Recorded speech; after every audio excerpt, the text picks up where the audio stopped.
Vous savez quelles épreuves traverse une personne timide lors d'une journée banale? Laissez-moi vous raconter.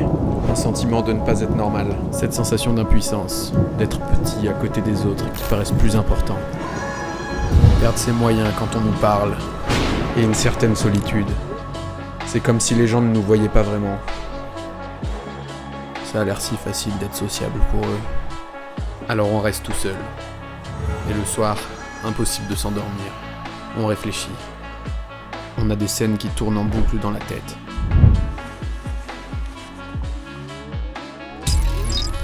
Puis-je faire une suggestion, monsieur? La plupart des gens ignorent la différence entre un timide et un introverti.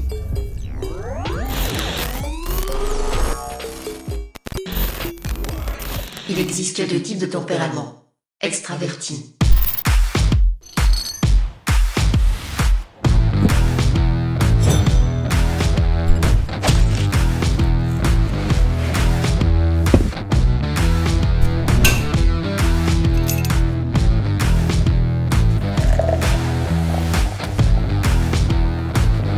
Les interactions sociales leur permettent de recharger leur batterie.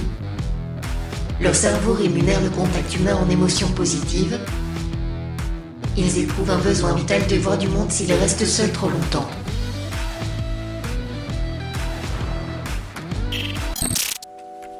Introvertis. Ils tirent leur énergie de leur monde intérieur. Ils aiment passer du temps avec les autres, mais ils ont par moments besoin de se retrouver seuls pour se ressourcer.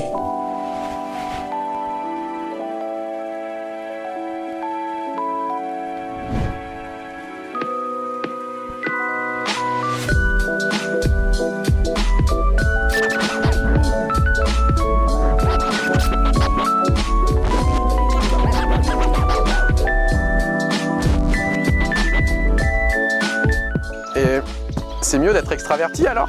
Non, ces deux tempéraments sont simplement différents, il n'y en a pas un meilleur que l'autre.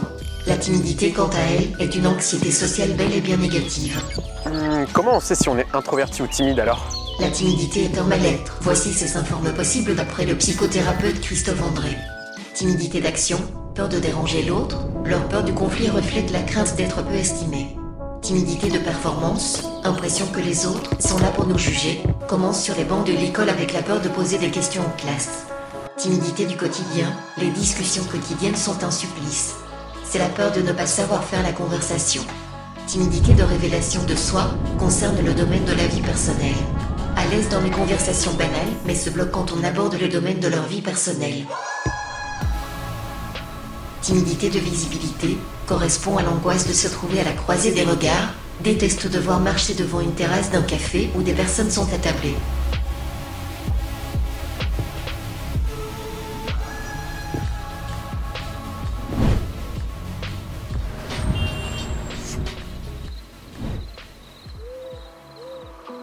Spark,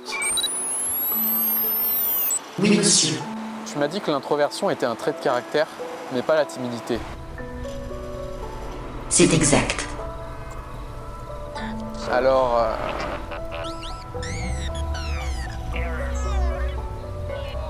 est-ce qu'on peut s'en débarrasser? Affirmatif, monsieur.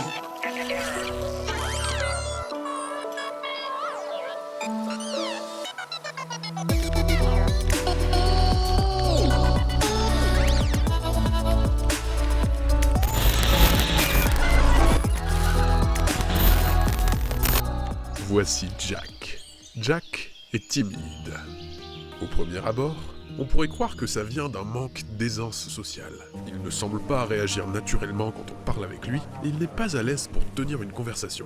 Mais peut-être que s'il sortait plus, il s'habituerait et ça irait mieux, non? Non.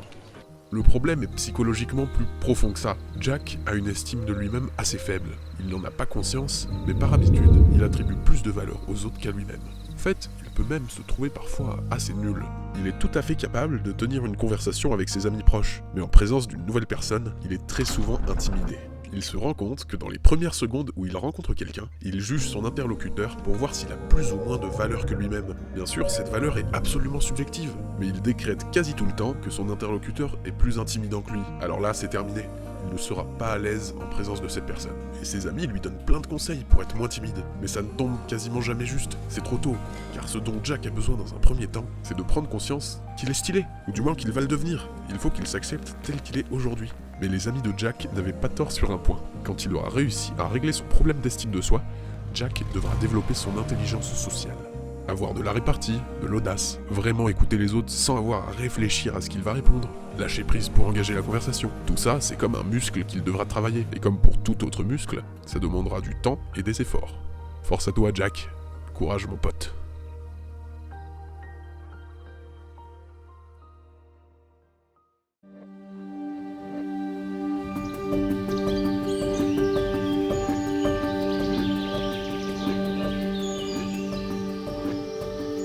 Une chose à la fois. On corrige une chose à la fois. Voilà. On est indulgent avec soi-même et on avance. Faire le point sur son estime de soi est quelque chose de bien plus introspectif que de chercher des techniques ou astuces d'aisance sociale. C'est parfois dur d'y voir clair tout seul. Alors, il faut réussir à prendre un peu de recul, voire à se faire aider par une personne extérieure, un coach, un psychologue, un thérapeute. Partons dans un endroit plus calme pour réfléchir à tout ça.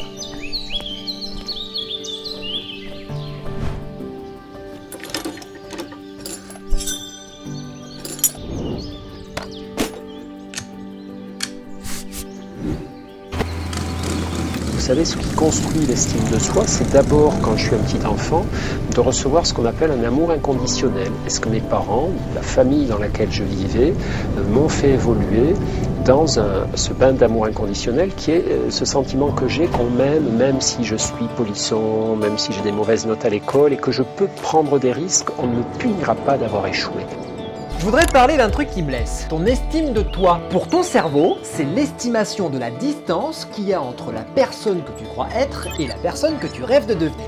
Plus la distance entre toi et celui que tu rêves de devenir est grande, et plus tu trouves que t'es pourri. Si vous avez une estime de vous insuffisante, vous aurez l'impression inconsciemment que vous ne méritez pas le respect. Pour faire pousser ton estime de toi, il te faut au moins 8 personnes sur qui tu peux compter, selon le psychologue et coach David Lefrançois. Alors pour commencer à inspirer le respect aux autres, il va falloir commencer à vous l'inspirer à vous-même. Faites des trucs dont vous êtes fiers, prenez votre vie en main, osez. Il y a des trucs tout bons comme le sport qui marche super bien. Alors imaginez que vous avez une jauge de respect à remplir. Chaque fois que vous ferez une chose pour laquelle vous vous êtes engagé, eh bien cette jauge, elle va se remplir un peu. Et inversement. Comment mes parents se comportaient eux-mêmes?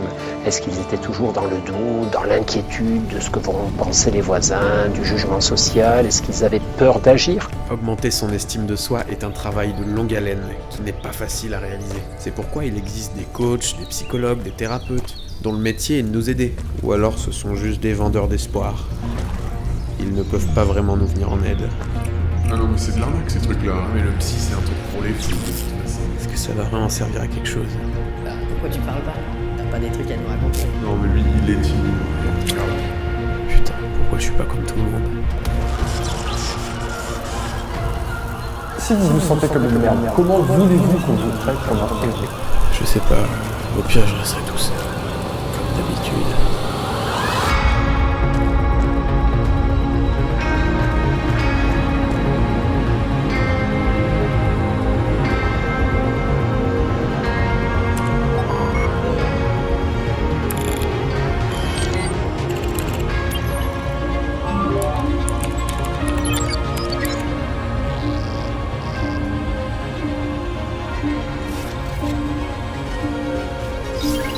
Il n'y a rien de plus frustrant que de voir les autres s'amuser quand on n'est pas invité.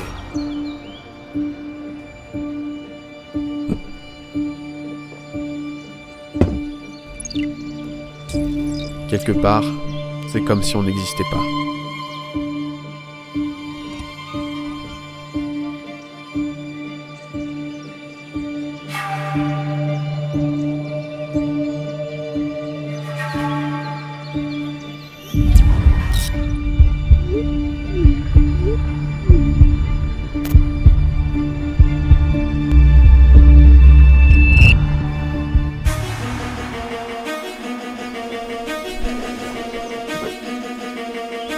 Spark, lance un scan.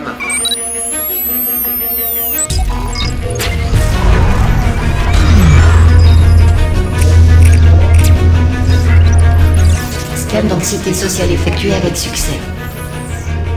Tempérament majoritaire, extraverti. Estime de soi, correcte. Peur de l'approche, élevée. Aisance sociale, faible. Peur du regard de l'autre, très élevée. Créer un nouveau programme. Priorisation, aisance sociale et peur de l'approche. Calcul en cours. Terminé. Connexion mode longue distance.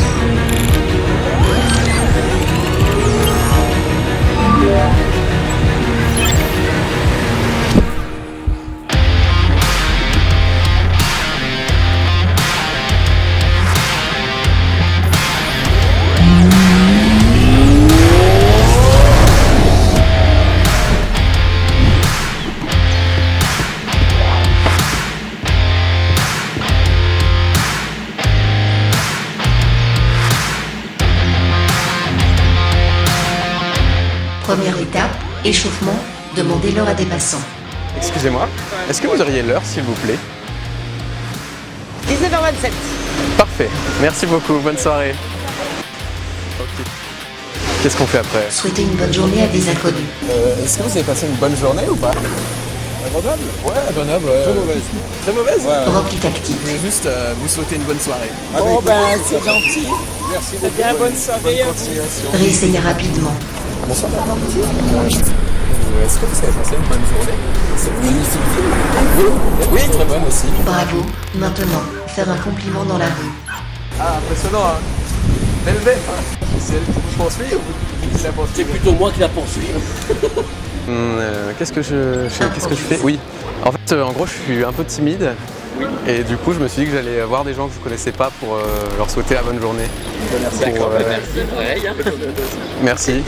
Et en fait, j'ai rien de spécial à vous dire à part ça. Pas de problème. Donc, je sais pas si vous avez une impro, une piste. Bah, pas vraiment. Personne n'a fait du théâtre ici. Vous êtes plutôt bon en escalade? Bien tenté. Non plus, non. En fait, j'ai tenté de trouver un début de conversation, mais... montagne, à la limite. Ok, ok. Bah, moi non, donc je vais partir du coup. Désolé. Je fais n'importe quoi à ce part. L'échec permet Il me d'apprendre. faut un coup de main, là, tu vois bien que je m'embourbe, là. Conseil, utilisez l'humour absurde. Ah, facile à dire, facile à dire. Le skateboard t'aidera. J'ai une petit renseignement. Alors, c'est un peu incongru. Je crois que je me suis égaré. Est-ce qu'on est bien à Lyon, ici? Pas tout à fait, là. Pas- J'ai pas toqué à la bonne porte. Ça va être compliqué. Ça va être compliqué. Perte de signal, passage en pilotage manuel. Désolé, va pas falloir les filmer. En fait, c'est mes oiseaux que j'élève depuis que je suis petit. Ah ouais, c'est vrai? Et ils ont très peur des caméras. Ils sont timides. Tu penses que c'est faux? Oui. J'ai dû louper la sortie d'autoroute, je pense. Et du coup, j'ai dû remonter trop au sud, enfin redescendre trop au sud. Bah, en fait, le truc, c'est que je regarde pas trop les panneaux quand je suis en skateboard sur Ça va trop l'autoroute. vite. Bah, en fait, dès que je passe le mur du son, je vois plus rien et je me retrouve à des endroits pas possibles. Regardez-moi ça. Bah, c'est plus joli, hein, on peut dire. Lyon ou Grenoble? Grenoble. Vous avez raison. Ça, mon Spark, ça me réchauffe le cœur.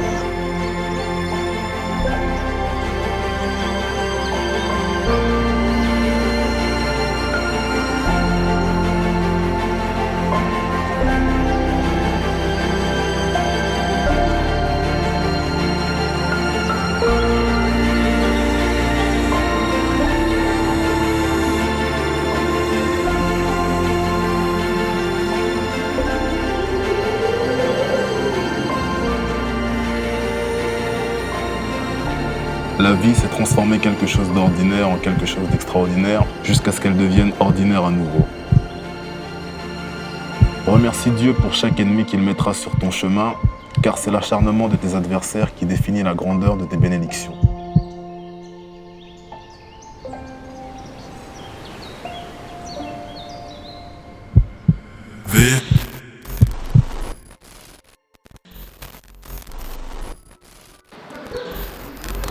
Monsieur, Ouais, Spark. le podcast est en ligne. Beau boulot. Repos. Je vous présente Nicolas. Ensemble, on fait un podcast sur le thème de l'aisance sociale et de la timidité. Ça s'appelle le super pouvoir social. Vous pouvez nous retrouver sur iTunes, Spotify et toutes les applis d'écoute de podcast en fait. Nous sommes absolument partout. Yes, ça c'est parfait. On vous dit ciao pour ceux qui partent Et pour les autres, on se retrouve tout de suite sur le podcast. Let's go. Bon, c'est l'Happy Hour. Et on voyait les gens faire leurs moves, genre je me rappelle, il y avait 2 mecs à notre gauche et quelques meufs sur notre droite. Et nous, on faisait le commentary. C'était génial. Faut vraiment te dire l'image où nous on était assis dans le canapé en train de les regarder et d'examiner leur comportement en fait. Dans une boîte de nuit, tu te dis mais qu'est-ce qu'on est des psychopathes. On est des malades.